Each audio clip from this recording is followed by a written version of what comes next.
آپ یہاں سب طے کر کے گئی تھی, اس کے بعد جب آپ ایک شو پہ گئیں تو وہاں آپ سے یہ تو نہیں بتایا گیا تھا آپ کو کہ اس طرح سے کوئی صلح کرائی جائے گی, طارق جمیل صاحب, یہ کچھ آپ کو بتایا نہیں؟ سب سے پہلے تو میں یہ بتانا چاہوں گی آپ کے توسط سے کہ میں کبھی بھی اس معاملے کو میڈیا پر لانا نہیں چاہتی تھی. نہ ہی میں نے یہ خبر بریک کی تھی کہ ہماری کوئی طلاق ہو رہی ہے یا خلا ہونے والی ہے. یا میرے یہ معاملات پچھلے 3 سال سے چل رہے تھے اور یہ سارے معاملات بڑے بزرگوں کے نوٹس میں تھے, میرے والدین میری فیملی کے نوٹس میں بھی تھے. میں ٹی وی پر نہیں لانا چاہتی تھی, لیکن بہرحال وہ ٹیلی ویژن پر آ گئے. جب میں آپ کے پروگرام میں آئی تو آپ سے کو جب ہم نے اپنا بڑا بنایا, اس کے بعد اسد نے اپنے آپ کو آپ کے سپرد کیا, میں نے بھی اپنے آپ کو آپ کے سپرد کیا. اس کے بعد آپ سے بات کرنے کے بعد میرا کسی ٹیلی ویژن چینل پہ جانے کا نہ کوئی ارادہ تھا. مجھے ہزاروں کالز آئی ہیں, لیکن وسیم بھائی ہمارے بہت پیارے بھائیوں کی طرح, انہوں نے مجھے کہا کہ وہ ایک شو کرنا چاہتے ہیں, جو کہ ان سے میری بات ہوئی کہ وہ ایک شو کرنا چاہتے ہیں جس میں وہ یہ بتانا چاہتے ہیں کہ بہت سارے لوگ ہمیں بہت پیار کی نظر سے دیکھتے ہیں اور اس معاملے کے اوپر ہم بات کریں گے. انہوں نے مجھے اچھی تھی اور میں ان کی نیت پہ شک نہیں کرتی,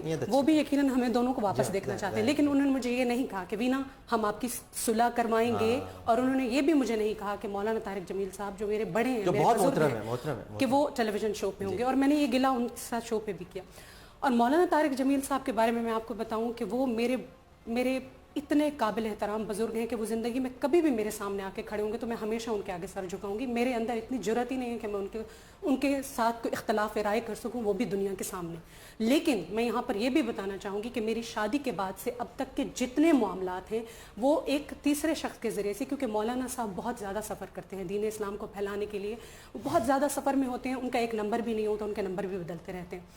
پہلے دن سے لے کر اختلافات شروع ہونے سے لے کر آخر تک مولانا صاحب کو تمام معلومات ہے ہمارے اندر کے معاملات کی.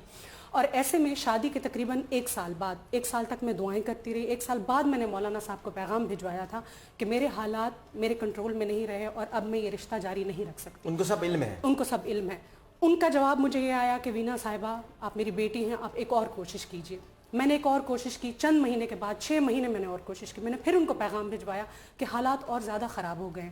یہ پیغام عمر بھائی جو ہیں دبئی میں, جو ہمارے بھائی ہیں, ان کے ذریعے سے یہ پیغامات ہوتے رہے. میں نے شو سے پہلے ابھی عمر بھائی کو فون کیا اور ان کو کہا کہ میرے تمام پیغامات آپ نے مولانا صاحب تک پہنچائے. انہوں نے کہا جی میں نے آپ کے تمام پیغامات مولانا صاحب تک پہنچائے. بہرحال 2-3 دفعہ مولانا صاحب کو میں نے پھر رابطہ کیا کچھ مہینوں کے گیپ سے, جب میری بہت زیادہ کوشش, ہر دفعہ بات کرنے کے بعد میں نے اور زیادہ کوشش کی شادی کو چلانے کی. کئی دفعہ 4 سے 5 دفعہ مولانا صاحب کا یہی پیغام آیا کہ آپ اور کوشش کیجیے. پھر آخری بار 1 سال پہلے میں نے مولانا صاحب کو یہ پیغام بھجوایا کہ میں نے آپ کے کہنے پہ ساری کوششیں کی اور اب میں خلا کا فیصلہ کر رہی ہوں.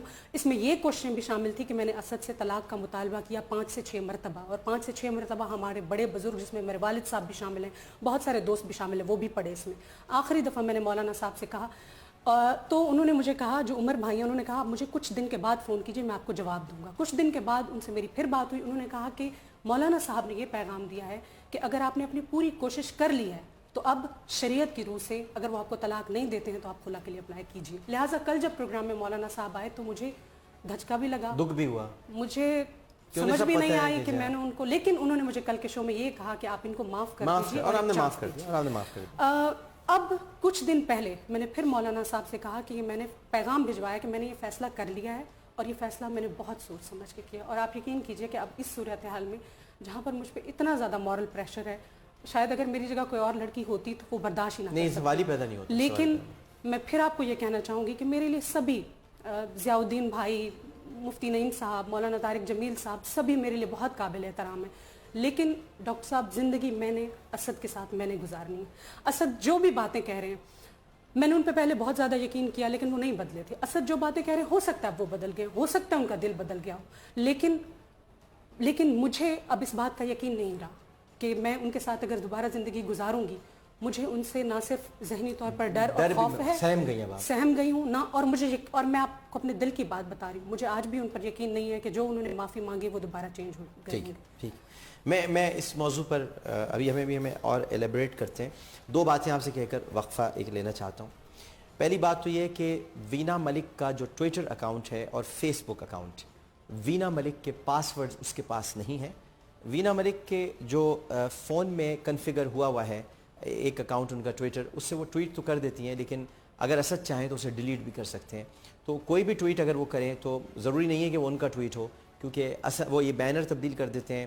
اس کے علاوہ فیس بک کی یہ چیزیں سب سے مجھے تو یہ سب سے, اگر آپ کو محبت ہے پیار ہے تو آپ پاسورڈز کیسے لے رہے ہیں؟